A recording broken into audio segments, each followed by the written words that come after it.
NBR এর chairman জানিয়েছেন যে আপনারা জানেন যে অনেক ছেলে মেয়ে বিদেশে পড়তে যায়, অনেক ধনীর ছেলে মেয়ে যায়, ইভেন মিডিল ক্লাস ফ্যামিলির ছেলে মেয়েও যায়।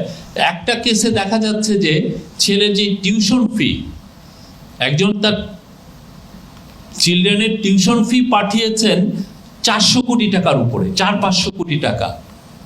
মানে মানিটা লন্ডারিংটা কিভাবে হয়েছে দেখেন, মানে এটা আনবিলিভ। এটা অনেকগুলো, আমরা তো আগে জানতাম যে এটা ব্যাংকিং সিস্টেমের মাধ্যমে বা অন্য কোনো ওয়েতে হুন্ডির মাধ্যমে বা আপনি ওভার ইনভয়েস বা আন্ডার ইনভয়েসের মাধ্যমে টাকাটা পাচার হচ্ছে।